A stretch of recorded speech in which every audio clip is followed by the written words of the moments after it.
Well, good morning. That was a little bit more of a chilly night. I say the moss did insulate the ground a bit. It was so windy last night, so windy. But still, I had a really good night's sleep. I think it's around 8 a.m. I got to bed at around. Sorry, excuse me. Around midnight in the end, and then yeah, that's a good 8 hours sleep. This shelter though is really good. I've got like no condensation. Put my little flap down at the front just to offer a little bit more protection, and it was quite a pleasant night. So yeah, I think the plan is probably going to be get up, go about my morning routine. I didn't eat all of the evening meal I made last night, so I'm gonna revamp that this morning on the stick stove, and then get that down me, drink a little bit of water, and then start heading off towards the next town, so I can yeah, sorry, excuse me, so then I can end up getting some more water again. But yeah, I'm in no real rush, to be honest. It's I think where this is quite far down the trail, I don't really have to worry too much about passers-by and all that sort of stuff, so I'm just gonna go quite leisurely, to be honest.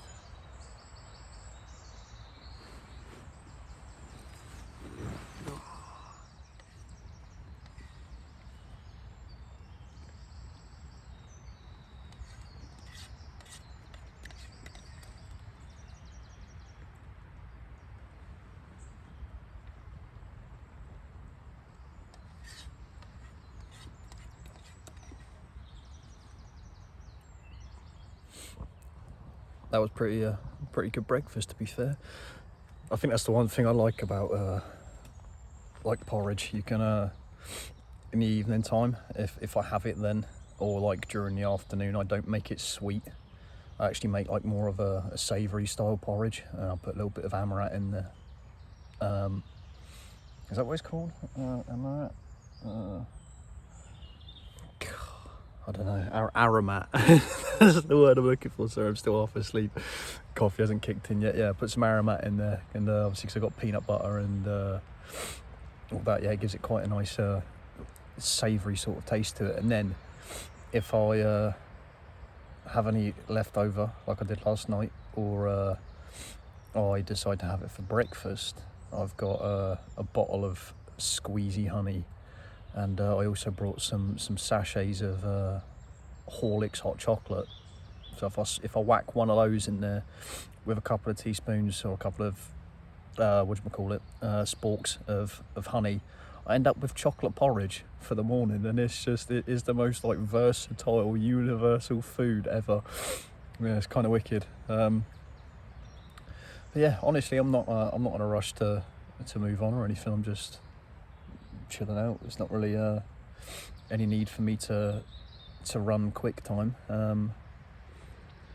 Yeah, I might just relax here for a little bit, maybe read some of my book. I checked my maps. I think the next village's shop closes at 6 p.m, so I know I've got about 8 hours to get up to the next village, and then obviously move on from there. All I need to do is just go in there again, buy a couple of litres of water, and then just carry on my merry way.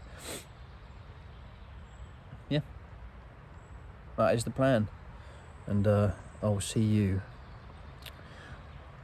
later on. Is one thing that I'm kind of surprised about is my hair's not actually ended up being in a terrible state, so I think I'm exactly 1 week in now. Exactly 1 week in. I haven't washed my hair in a week. Sounds grotty, but yeah, my hair is actually, you know, it's doing good.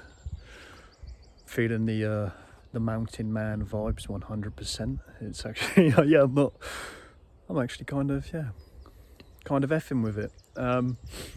But yeah, obviously I've been washing with wipes and all that sort of stuff. It's a little bit difficult with wipes to adequately wash your hair, and I don't really want to go and waste copious amounts of water on trying to wash the locks. So I'm gonna have to try and find a river or I don't know, public bathroom or something like that, and try and give my hair a wash in there. I don't know how long it's going to be until I find one. I might try and do it when I'm in Salisbury or somewhere along the lines. Maybe I'll bump into someone that'll be lovely enough to turn around and let me have a shower. But I mean, for the most part, yeah, it's not the worst thing. I don't really care, to be honest. It's I'm living outdoors. It's going to be a little bit grungy, going to be a little bit grotty. But yeah, just thought I'd talk about that and share the luscious locks. I figured I'd just go for a little wander through the woods and take you guys with me. It was a really nice place to spend the night last night. The only thing that got me a little bit nervous was that I was hearing all of the trees creaking and stuff in the wind. So where I'm at the moment is there's a what's the word to explain it? There's a lot of hills that sort of curve up, and then up the top here is the pine forest. So all of the wind that's shooting up is going straight over and into the woods. So I was hearing a lot of like trees creaking and stuff, and I was like, oh, is this gonna be the day where I become the Nathan Pancake? I tried to, look above, obviously where I was pitching, making sure I was in a pretty wide open spot. The only a few twigs here. The only negative thing is in these plantation style sorts of areas, if one big tree goes, it's going to be like a domino effect, and all of the other trees are just going to go down with it, and then it sets off a chain reaction. Same with fires and stuff. Like if there's a fire in here, there is fire breaks and stuff, but the fire will spread from one tree to another, almost like that domino effect. Yeah, I've just walked into this little clearing part now. It's lovely. The amount of bluebells I'm seeing at the moment. Obviously, it's the time of year for them, and bluebells are a pretty a good indicator of ancient woodlands or whatever. I think. Don't quote me on it. I might be wrong here. I'm not Natural Geographic, but I think something to do with that. And they're quite actually delicate flowers. For us over here, I think they're protected flowers because they're so easily damaged that if you even just damage a leaf or the flower, they can't photosynthesize and the bulb will just die. So some of these patches of bluebells, they're so reliant on the minimal amount of sunlight that they're getting, or the mass amount of sunlight that they're getting, through I don't know, 10, 15 leaves or something like that. And if 1 or 2 or 3 of them get mashed, that's it, the bluebell dies. And then it never comes back again. It can never come back again, or it can with a bit of work, but the majority of the time they do die off quite easily. So all of these bluebell patches and stuff, they're all like hundreds and hundreds of years old, and these same bluebells that are growing now are going to be the same bluebells that will be coming back in these patches for like future generations to come. So it's quite mad if you think about it. All of these bluebells. How many people have walked through these woods and seen these bluebell patches come up? Like, how many generations of people? That's such a wild thing to think of.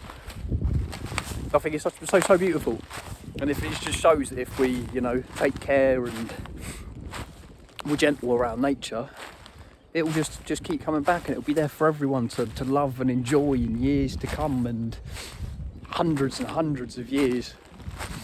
It's wicked. What a wicked thought. Apologies, I'm probably like waffling and stuff because it's early in the morning, the coffee's kicked in, I'm feeling energised, getting a little bit achy, not awful. The worst thing at the moment, it's not even my calves or my back or anything. The thing that's actually killing me the most, sounds ridiculous, is my Achilles. Obviously the boots I've got, they're ankle supported and stuff, and I've got my heel cupped, but where I'm not used to carrying the weight consistently, and before I did, like, for those of you that know me, I was pretty relaxed with fitness. I used to gain quite a bit, and yeah, so for me to actually pick up a 20-25 kilo bag and to huck it kilometres and miles down the road is for my body quite a shock to the system, and slowly I'll adapt over time. Like, eventually I'll get stronger as long as I, you know, I'm eating right. But yeah, that's the only aches I've really got to worry about, to be honest. And once I get trekking, almost tripped there. Once I get trekking, then it sort of just it fizzles out a little bit. I will say music has been my saviour.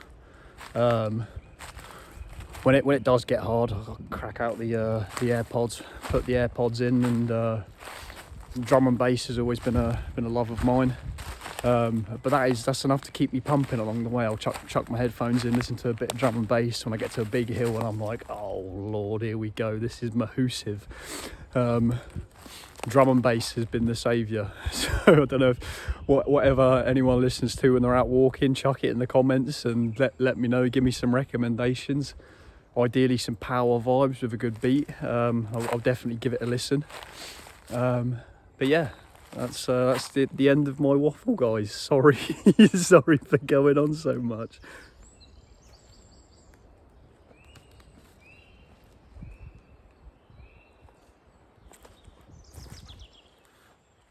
To be fair, one thing I was just thinking, here we go, back to the waffle. I say I'm sorry for waffling, but I'm not. So it sounds awful, sounds arrogant, but I'm not awful for what, not apologetic for waffling. Not awful, but yeah, I'm not apologetic for waffling, because the idea of this, you know, this channel and doing what I'm doing is to be like raw and authentic, and just to share my thoughts and feelings. And you know, I'm doing that just by being me. I'm just a random, unremarkable person, just a guy that decided I'm going to go on a mad adventure. And you know, here we are. I'm a week in now. There's been times where it's been tough. There'll be many more times where it's tough, but altogether it's just been the most wonderful experience, and hopefully I get to continue and carry on my way, and ideally find some work. The country shops are pretty expensive. It's actually quite a shock to the system. I think I paid like £2 or £3 for a litre and a half of water, which for me is absolutely baffling. Go to like a city shop and you're buying that for 85 pence, and it's crazy. But you know, I'm still ticking by, I'm still getting along.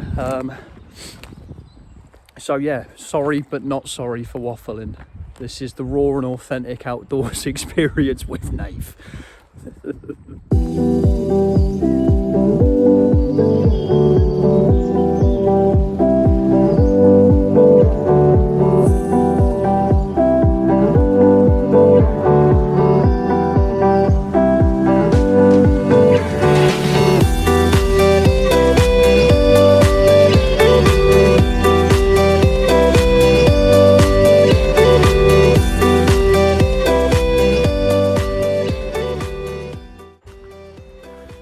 as always, my lovely ladies and gentlemen, leave no trace. Apart from, you know, the memories of sleeping in a windy pine, mossy forest. It was absolutely amazing. Got such a tranquil rest. Thank you very much, little spot. Thank you very much, pine trees, for offering me some shelter during the night. And yeah, let's crack on and get to it.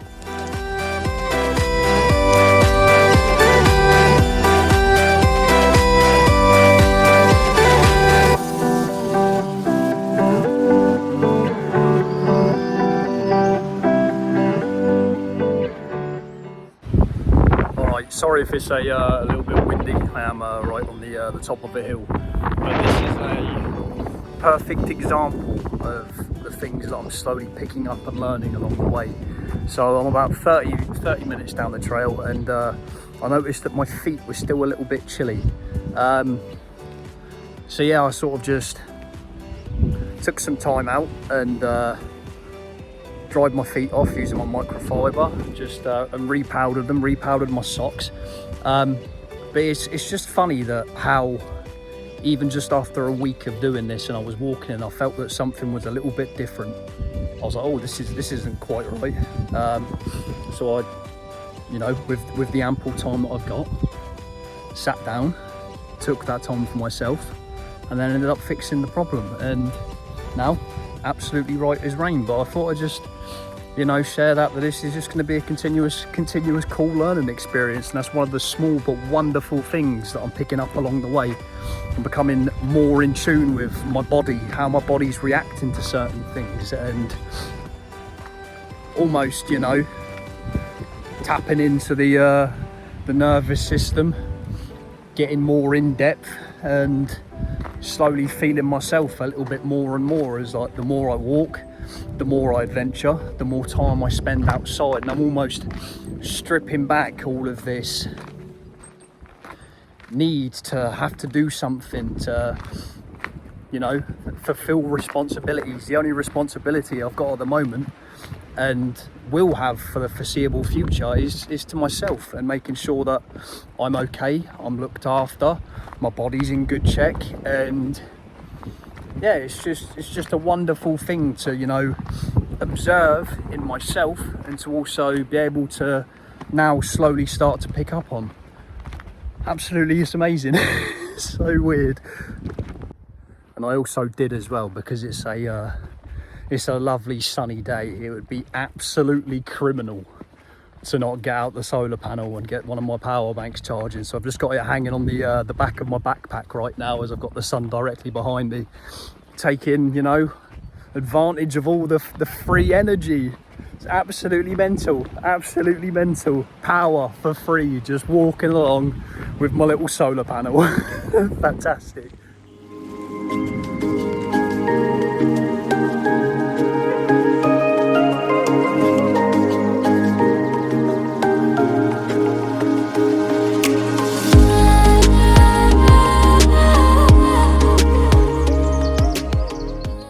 Alright, I've made it. What a lovely little village. I've made it to the village or town of Kingsborn. It's quite nice.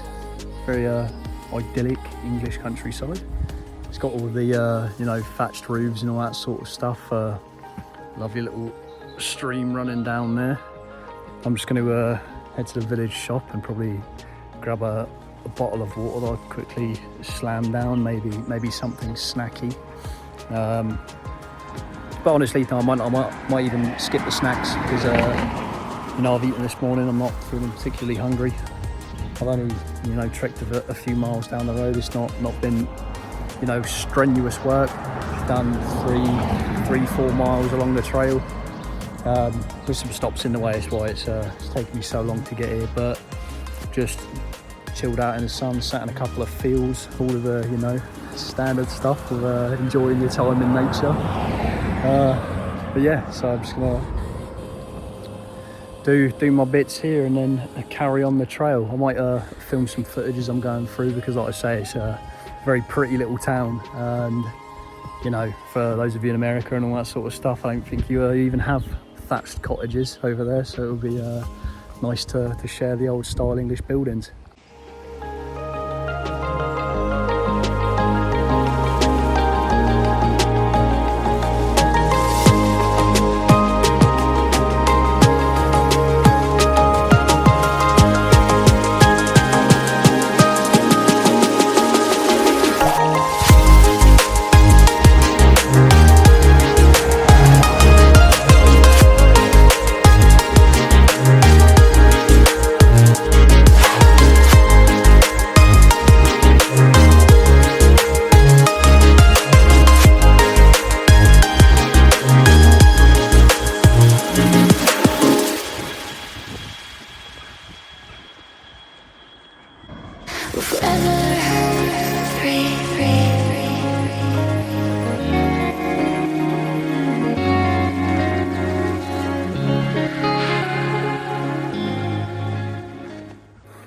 Alright, re-upped on supplies, and it wouldn't be a walking through a little village without going and checking out the cute little church that's here. Give me a second, I'll just turn you around.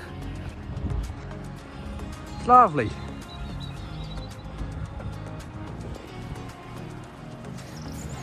Let's go and have a peek inside, shall we? Have a little look around. I love to look at the stained glass windows.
What a lovely little church.